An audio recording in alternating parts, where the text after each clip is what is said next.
Millions of African children continue to work in hazardous conditions, facing exploitation and hardship. China's Belt and Road Initiative is transforming African infrastructure but raises concerns over growing debt. Aging populations present new healthcare challenges for African nations.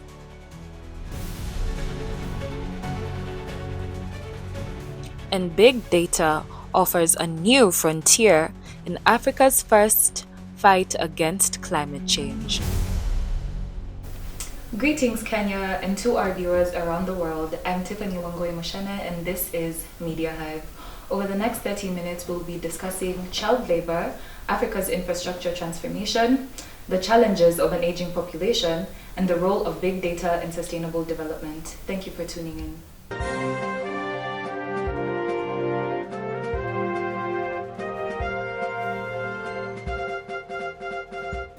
Our top story tonight, child labor continues to impact millions of children across Africa. Many are forced to work under hazardous conditions, sacrificing their education and basic rights. This issue persists in sectors like agriculture and mining, where young children are subjected to hard labor and exploitation. We'll look at how this impacts these children's futures and what is being done to curb this trend. If you'd like to join in on the conversation, please do so across all social media platforms using the hashtag MediaHive. Child labor remains a significant issue in many parts of Africa, especially in sectors like agriculture and mining. Children as young as 5 years old are often exposed to dangerous working conditions, which jeopardizes their health and future. The high rate of poverty. So the parents use their children to also get more income. So ingine si wazazi hatu wamehusika, ni wale tu watoto, ni watu wazima pia wanahitaji kujituma, ndio sababu wanajikuta mahali kama. For me, I can say it's the businesses, because if the businesses don't employ the children, then it will put an end to the child labor. According to recent statistics, countries like Kenya, Tanzania, and the DRC continue to see high rates of child labor despite international efforts to reduce these numbers. In agriculture, for example, children are often involved in strenuous tasks that impact their physical development and mental health. I'm Nicholas Kaloki. And now we're joined live with our correspondent, Heinz Louisa. Thank you for being here. So as we can tell, this is such a complex issue that often goes unaddressed because a lot of families see no other way to survive. So in communities where poverty is widespread, do you feel that child labor is viewed as necessary? Or is there a sense that change is possible? You're right, Tiffany. It's a delicate situation. Many families depend on the income their children bring in, which often means sacrificing their education and health. In rural areas, limited access to schooling or economic alternatives leaves families feeling stuck in this cycle. But we are seeing a growing awareness and, in some cases, a willingness to consider alternatives if they're accessible and sustainable. And might I add, that is a crucial point. So even with awareness, the lack of viable options makes it hard to move away from child labor. So do we think that government policies alone can make a difference here? Policies are a start, but they need to be matched by community support, programs, education access, local job creation, and healthcare resources. Without these on-the-ground solutions, policies alone may not have the necessary impact to drive long-term change. Thank you for that insight, Heinz. It is clear that this issue requires more than just policy change. It requires practical, community-driven solutions.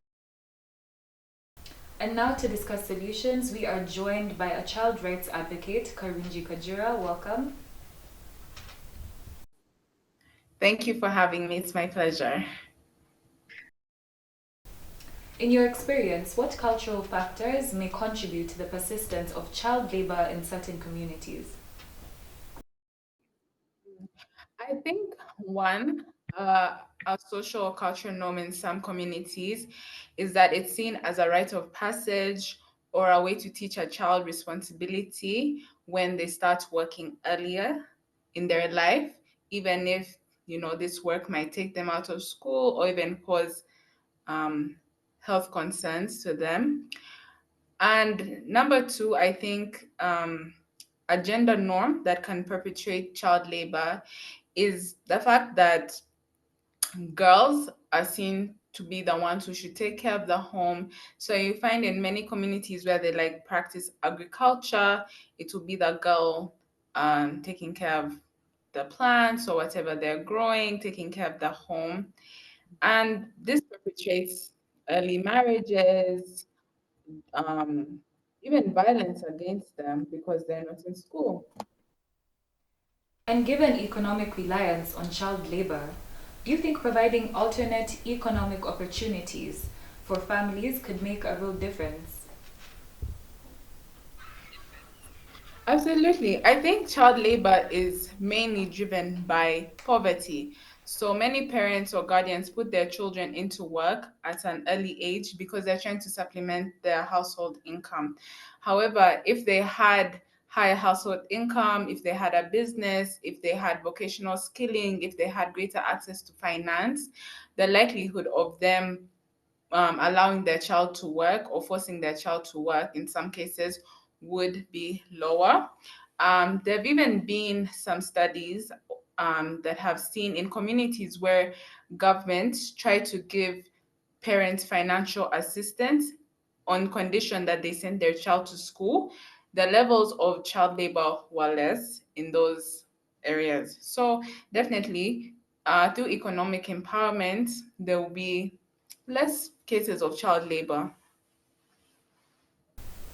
And how can partnerships between governments, NGOs, and private companies play a role in creating alternatives for child labor for these families? Right. Partnerships between those three entities are very crucial in addressing child labor. So each of those parties play a role. Government, for example, they can set policies that give free education, free quality education for children, because when a child is in school, they're not idle and they're less likely to be driven into child labor. Civil society organizations can, one, start campaigns, drive social behavior change campaigns, and these shift mindsets. So those earlier gender and social norms we're talking about, these campaigns would address that and try and shift those mindsets that believe that children should be in work. NGOs can also set up can also actually implement interventions that, one, would increase household income. For example, I'm currently working with a program that's trying to create 250,000 fulfilling and dignified job opportunities. So if a person is in a job or if a parent is in a job, then they're less likely again to send their child to work. Private companies, number one, I think they can make sure that their supply chain is ethical. So they can make sure that there's no form of child labor from the place that they source their raw materials up to where they sell. And from your perspective, what are the most effective steps that can be taken to reduce child labor in Africa? Right. I think it's all those points that I've mentioned, but I would say number one, government intervention. So government enforcing laws, leaving less room for multinational companies to get away with child labor. Two, awareness campaigns, so shifting social norms, gender norms that perpetuate child labor. Three, education, free and quality education for children. This would also help to break the poverty cycle, which again is another factor that drives child labor. Also, for, as we mentioned earlier, partnerships. So, partnerships between private companies, civil society organizations, and the government would be a very effective way of putting a stop to child labor.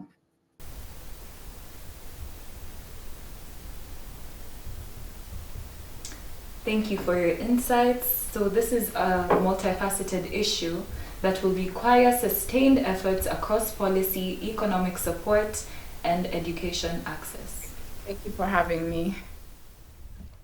Next, we'll explore how China's Belt and Road Initiative is transforming African infrastructure. The BRI has brought substantial investments to countries across the continent, funding projects that range from highways and railways to power stations. While these developments provide economic opportunities, they also come with the concerns over rising debt and dependency. We'll take a closer look at how the BRI is reshaping African infrastructure. To join in on this conversation, you can do so across all social media platforms using the hashtag MediaHive. China's Belt and Road Initiative, or BRI, is reshaping infrastructure across the continent. From major highways to energy projects, these investments are changing the landscapes in countries like Kenya and Ethiopia. However, there are growing concerns about the financial toll this may have on African nations. Well, I think they need to allocate new funds to development and make sure that the funds that they allocate are not misused. I can say the government can try to get more funds to finance the projects that are in place. And also, we can try to curb the problem of corruption because it slows down the projects that we have. With billions of dollars pouring into African infrastructure, some economists warn of the risk of debt dependency in Kenya. For instance, BRI projects have sparked debate over economic sovereignty and the potential long-term consequences of increased debt to GDP ratios. I am Jendros Nyakundi. Okay. Joined once again by our correspondent, Heinz Louisa. So as we can see, the BRI is both a tremendous opportunity and a potential risk. For countries benefiting from this initiative, are there specific concerns about losing economic autonomy?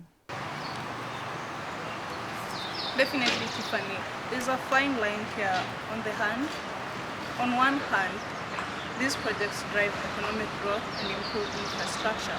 But as countries take on more debt, there is the concern that they may struggle to maintain financial independence if payment terms are difficult or if projects don't generate expected returns.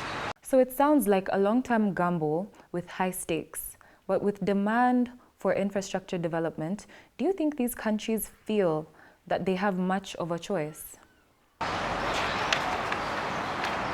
In many cases, they don't. African nations urgently need better infrastructure, and the BRI offers resources may not get elsewhere. But weighing this need against financial sovereignty is the dilemma leaders face. Thank you for your insight, Heinz. It's a reminder that rapid development can come with serious financial consequences. And now we are joined by a project manager to delve deeper into these concerns. Tiffany Wangui, thank you for joining us today. Thank you for having me. How do you foresee BRI projects impacting Africa's environmental landscape? And are sustainability measures being prioritized? Actually, I don't think the initiators of BRI, the Chinese, their concern is the environment of the country they are working in. Or the sustainability of such measures, which they are none, because all their interest is to get from one point to another as they look for raw materials for their industries worldwide. So it is not that they are concerned about the environment. And therefore, I don't think they have any sustainability measures they are putting in place. And a good example is what they have done here in our standard gauge. It went through the park where it was even interfering with the elephant paths. And they did not do anything. There's nothing you can do the moment you interfere with the elephant path. All they did is raise it up, but that doesn't sustain the environment. No. Do you think African countries involved in the BRI risk being economically dependent on China? So I think they are going to be dependent on China for two reasons. One, the loans are very expensive because of the terms that they are given, because they are easy loans to access. Number two, they just come and do the road for you outright without thinking of asking the government for any concessions, contrary to IMF, World Bank. who normally will give you certain conditions, human rights, political freedom, and all that. But with China, they don't do that. But their loans become attractive because don't have conditions attached. And therefore, of course, you find yourself in a loan that you are not able to pay. A good example is certain countries that have lost their ports because they have mortgaged them to China, because they have agreed for China to finance. And these projects are not sustainable by the host country. They are only beneficial to the financial that is the Chinese government. So finally, at the end, they will be dependent on China. And what do you think are the potential risks, both immediate and long-term, associated with countries taking on high levels of debt under the BRI? They will just become beholden to Chinese government for years or for ages to come. And the Chinese will literally determine everything that goes on, because then as long as you owe someone, whoever pays the piper calls the tune. Means the countries that have taken these loans from China without feasibility studies as to whether the country is capable of repaying it or not, means that they will be a slave to the Chinese government until their projects are paid. And since some of them cannot be able to pay, it means the Chinese will occupy and take over their countries. And given these risks, what advice would you give African leaders who are considering BRI-funded projects? Is there a way to strike a balance? Yes, there would be if they were to sit on the table and be beneficial to both countries. Unfortunately, the Chinese come with their terms, the contracts are drawn in their terms, and all these people do here is they just sign. Of course, there's a benefit that, and if you take an example, we have the standard gauge railway here in our country, gets from Mombasa to Naivasha, it's supposed to go all the way to Busia. But unfortunately, if you look at the cost of that standard gauge, it is not sustainable. It cannot be able to repay from the income it is generating. Meaning there is no advantage. There is one advantage. We have the gauge. We are enjoying the facility. But can we be able, is that a project that we are able to pay? No, it is not. So I would advise the African country leaders who are, agreeing to this contract, before you sign and agree to these people coming to give you these facilities, insist first, how is it beneficial to your people? Is there an alternative? The Chinese government are only interested in getting from one port to any other port. They are not interested in whether you are benefiting or not. So if you don't look at it from the point of how does it benefit your country, then it's not going to be disadvantageous to you. Of course, advantage is that when you do the roads, the ones that they have done in Pakistan, in Eastern Asia countries, it is benefiting the countries there. When we do this standard gauge all the way to Rwanda, to Congo, of course it opens up trade and helps improve, trade between the countries. But the host country, what cost is it coming to? So it has advantages and disadvantages. Thank you. It seems that the BRI is an intricate balancing act with opportunities and risks both in equal measure.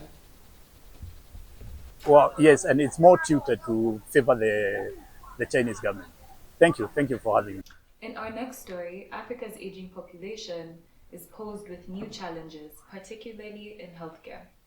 As life expectancy rises, African nations like Kenya are facing a growing demand for elderly care services. Without the necessary infrastructure, many elderly citizens may face a lack of adequate support, especially in rural areas.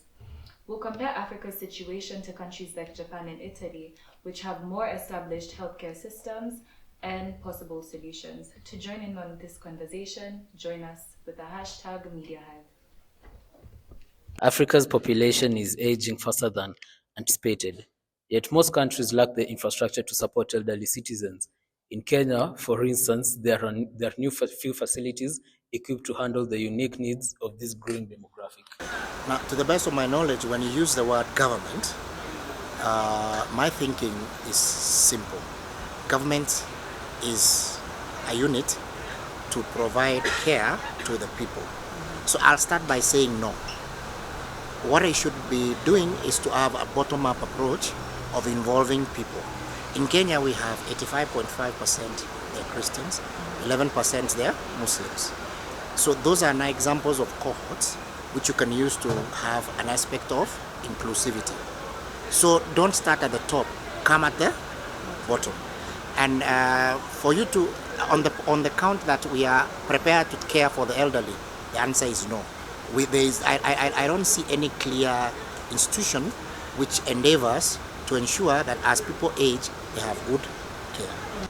We should come down, get the people to do to provide for the care themselves, following all this in partnership with the government. So the government now takes only a supervisory role. I am from the school of thought the government should only take a supervisory role, but not to be the source to initiate. Countries like Japan and Italy offer models for elderly care, but African nations are still developing these resources. And now we have our correspondent live here in studio with us, Heinz Louisa. Thank you for being here.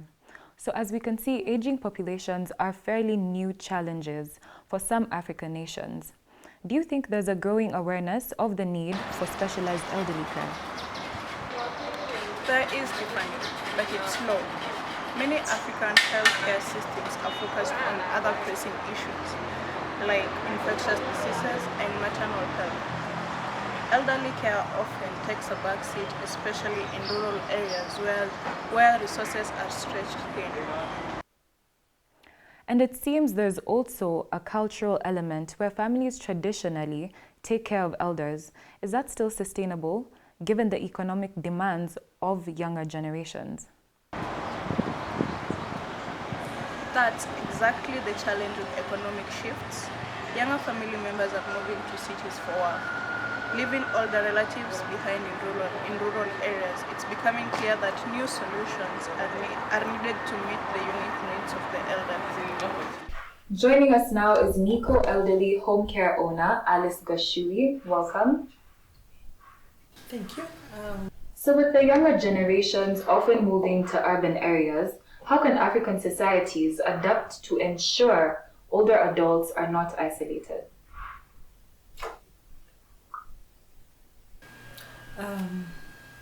Well, to start with, I want to appreciate what the society is doing. We have actually embraced care for the elderly, and most of us, those with parents, elderly parents, we don't want to let them out, and any support that we can give them, including taking them to our home care, it is embraced well by family members, and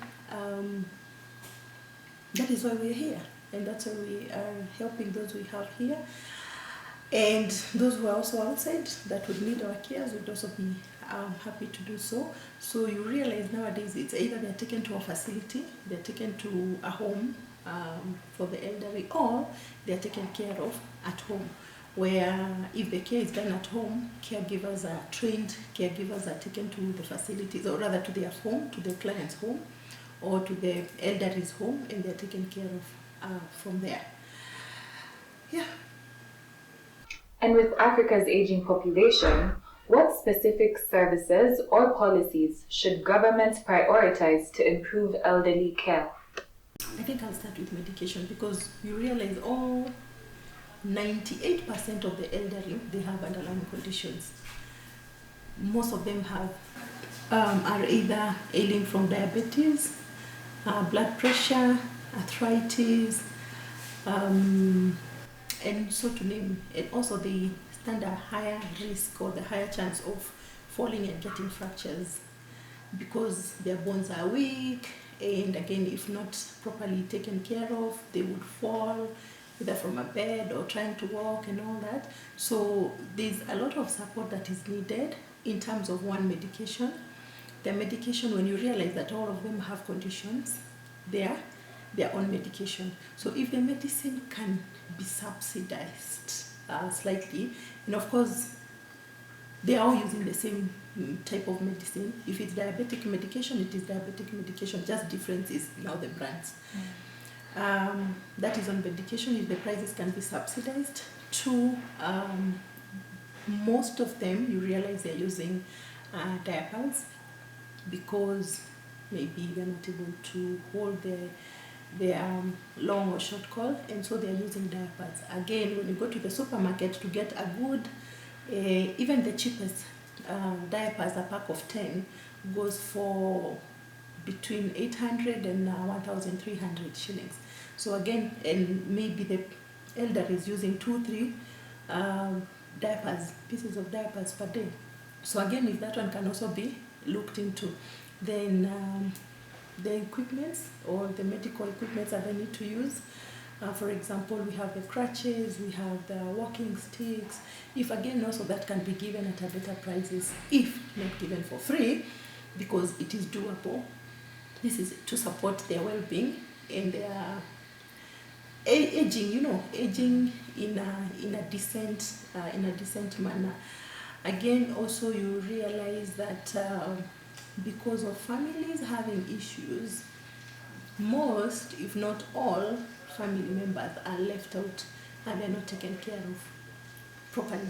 How? I'll give examples. Or for example, maybe I have my mother and me and my siblings, we are not getting along. So, and I'm the one who is in a position to take care of my mother. So I will take my mother and stay with her in my house. But because my siblings, we are not getting along, they will not come to see her simply because they're coming to my house. So if facilities are more and they are supported and the prices become cheaper for the family members, then it would be easier for them to be taken to different facilities. Then the other thing is just support. After 1 year of experience in the industry, I realized that most of them, all they need is love. Love, care, and assurance that all is well and you're very important in the society. Not that because you're aged, you're not important. You're valued, you're important, and you're appreciated. Again, to our young people, when we have the elderly people, that's why we will run for advice and counseling, because they have been there, they have seen it all, they have done all. So it's good if we take good care of them, so that we have a place to run for advice and support. Yeah. Thank you for your time. The challenges posed by an aging population will clearly need strategic solutions tailored to the unique context of each country.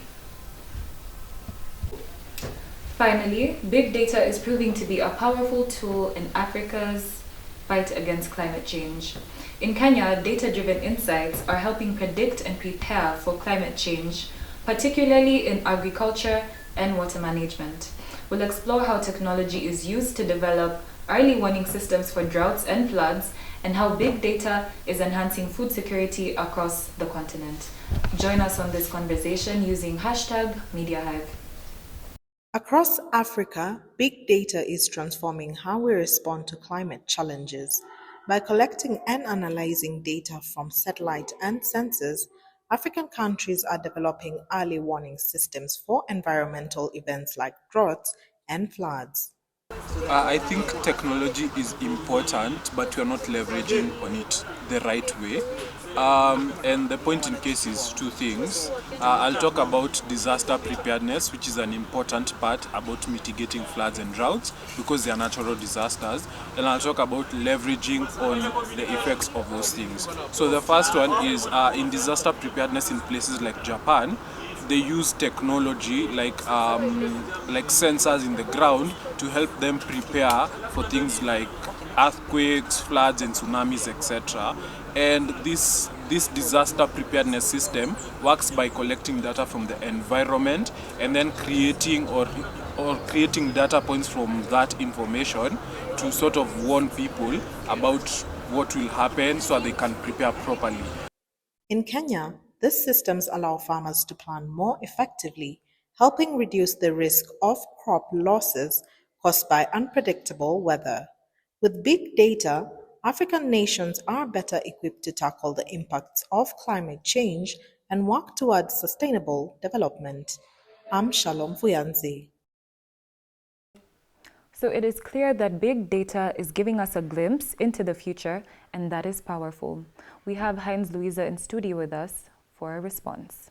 How accessible do you think this technology to local farmers, especially those in local areas? It's a great question, Tiffany. Accessibility remains a challenge, but efforts are being made to simplify this technology and deliver actionable insights to farmers directly, often through mobile platforms. It's a gradual process, but one that's showing progress. So it is clear that this is not just about collecting data, it is about making sure that data reaches the people who need it most. Joining us now is a climate change journalist, Hakina Njenga. Thank you for being here today. So much, Tiffany, and good to have this conversation with you. So how would you say big data is changing the approach to climate resilience in Africa?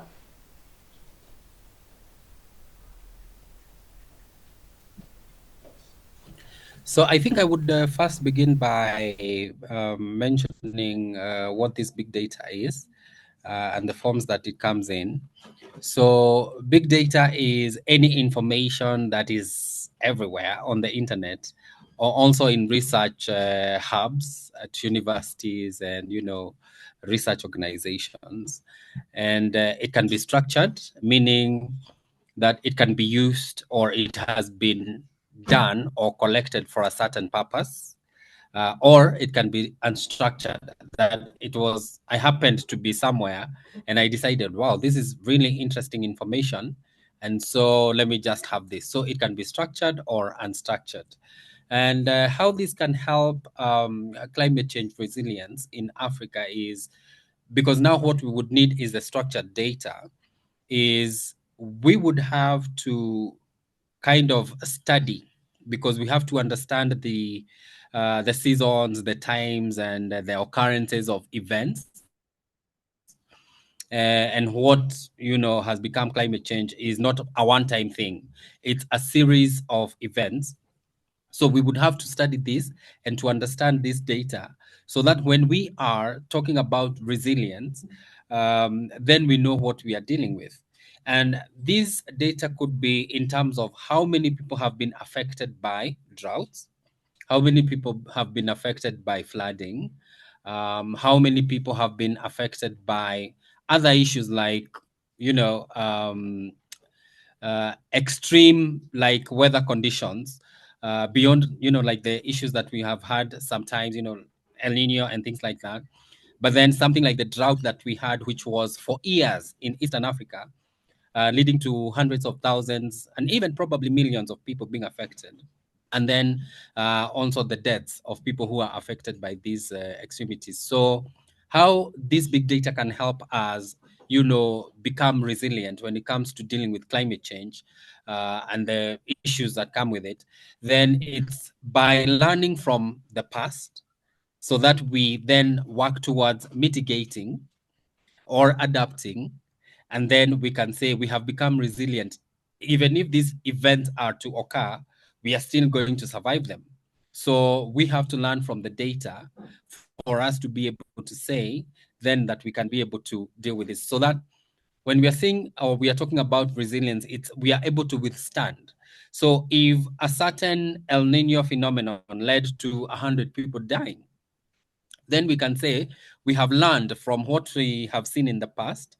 And so now what we are doing is, because people were swept away by floods, we have moved people, in places that are not flooding, or we have built water collectors, or we have built dams and stuff like that, such that our people have become protected from these events. And again, resilience can also be about people or from the people. Talking about data, if we have to look at farmers, for instance, they have to be told that these are the issues that have happened or are leading to climate change. And so when we are talking about resilience, for you as a farmer, for me as a farmer, then how do I get to collect the water when the rains are happening, so that I am able to survive, through the dry seasons? Or how am I going to be able to survive the wet seasons, the extremely wet seasons, and then say that I didn't have to move, I didn't have to change my lifestyle for that time, or I didn't suffer any losses because I am able to deal with this situation. So when it comes to resilience, there is several number of ways that we can look at this. And this has to be from policymakers. It has to be with the people who are affected by these events, which is everyone basically. But for the ones who are most affected, which are the most vulnerable in the community, then for the policymakers, for the government, and for whoever else is in charge of drawing and writing up policies, then they have to make sure that this information gets to these people so that when we are talking about resilience, then they are not kind of left in the dark. So they are able to be, or we can be able to say that we are resilient. And with such technology available, do you believe that African nations can achieve sustainable development while navigating the unique challenges posed by climate change? Definitely, because if you look at, for instance, some of the partnerships that different African countries have with technologically developed countries like China, for instance, there are weather systems that are helping these countries kind of record the data, interpret it, and be able to project how the future can be or will be like. And so technology can become very handy when it is made to trickle down to the lowest in our society. And the lowest in this case means someone who cannot easily move from a disaster situation. For instance, if it is flooding, if I am able, I'll be able to move quickly with my family because maybe I have a car, or I have another home, or something like that. But for someone who is only limited to what they have and where they know as a home, then those people cannot say that I can be able to move. And so when it comes to talking about how we can use this technology and how it can help these African countries, we have to put people before technology, because it is what has happened to and with the people that will advise the kind of technology that we use, and then what is the outcome that we are looking for. So technology plays a big role now and in the future on how we as Africans and as people who are affected by climate change in every single way that we can think of, we are able to cope, how we can be able to cope. So technology can make us be better and be ready for situations that are coming in the future. So we are prepared. I am ready. Because there are also even simulations that can show, for instance, if it's going to be a cyclone. We don't suffer those, fortunately, in Kenya. But like when you have those, windstorms and things like that are happening, when you have technology that has kind of mapped all these events, then for me as a person who has been given this information and who knows about it probably, and then the government is acting on it, then we can say that we can be able to save lives, we can be able to save our future, because we can be able to tell and to predict what is going to happen when this becomes the norm. How can local governments and organizations make big data technology more accessible to smaller rural communities? In Kenya, we have county governments. And so we don't have to rely on the national government directly, because whatever is researched or the information that is in the government repositories is available to the county governments.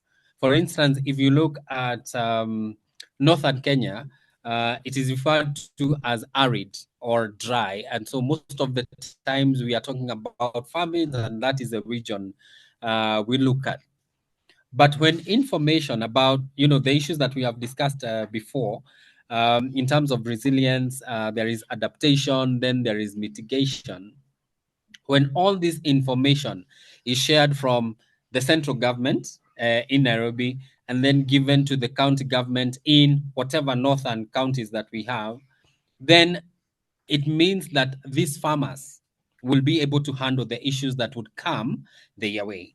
And so how these governments can help the local, farmer in some rural remote area of Kenya, probably somebody who may never have been to Nairobi, is breaking down this information, because big data is a lot of information. And so it should be broken down into bytes or into sizes that people can process, and then in languages that they can understand. For instance, the national government will harvest or will get the data in English or Hindi. But then when you go to a farmer in the rural areas, they cannot speak those languages. And so even if you give them 1,000 pamphlets on how to save themselves, they will not understand. So what we can do and what governments can do is making sure that the information that they are giving to the people is information that they can process. And processing means that they can read, they can understand, and then they know the actionable points that they need to take to ensure that they are able to survive through whatever events or situations that they may have to suffer or encounter, just in case, you know. And what safeguards need to be in place to protect personal and community data used for climate and development projects? All right. So in Kenya, again, we have the Office of the Data Protection, something like that. I think it's ODPPR or something. But we have the office that is in charge of ensuring that whatever data is out here cannot harm you or me. So even data that concerns me cannot be used in a way that I did not give it out for. So when it comes to talking about safeguards, then we are talking about ensuring that, for instance, like my private data is not my private data is not being shared on platforms or with organizations or institutions or people that it was not authorized to be shared with. And so just like personal data, community data should be the same. And this means that if I am in a certain community and there is information and data that has been requested of me, in case of anything, unless the person who asked for the information from me is the one who will be coming to talk to me or looking for me, seeking clarification, then anybody else outside of the authority that was given for this data would be in breach. And it is the same thing when it comes to climate and development projects. Whatever data I give out should be, first of all, anonymous, in such a way that if it is sensitive information, then I know I am protected to the extent that nobody would come and say you are the one who gave this information, and so we are going to either jail you or harm you or, you know, stuff like that. So when it comes to safeguarding, in Kenya, we have the Office of the Data Protection. I think it's something like that. But also when it comes to sharing this information in terms of presentations and sharing knowledge and information, then it should be only for what it was asked of me. Otherwise, anything outside of the ambit whereby I agreed to give that information would be in breach. And so before we even go legal, the data collector, the person collecting the data, should always ensure that the information I am getting from this person is the information I sought, and it is going to only be used for the purpose that I said it would be used. Otherwise, the other safeguard is legal. And we have seen people being awarded millions just because their photos appeared somewhere, or, you know, they were misquoted and defamed and things like that. Thank you for your insights. It's inspiring to see technology being used to create a resilient and sustainable future for Africa. Thank you so much, Tiffany, for having me. I am looking forward to many more conversations around climate change, and to just say that I am honored to have been given this opportunity to speak with you. So the book that I will be reviewing today is Attached by Amir Levin and Rachel Hella. So this is an eye-opening dive into understanding why we connect with people the way that we do. It unpacks the science behind attachment styles, which are secure, anxious, and avoidant, making it relatable and practical for real-life relationships. So what I loved about this book is how it blends psychology with clear examples, offering actionable advice to navigate love with more clarity. Whether you're dating, in a relationship, or healing from one, this book feels like a mirror and a map. It's not just about understanding others, it's also about understanding yourself. So thank you for joining us today on Media Hive. Next week, we will continue exploring Africa's stories of resilience and transformation. For more updates, connect with us on social media. I'm Tiffany Wangui. Stay informed and stay engaged.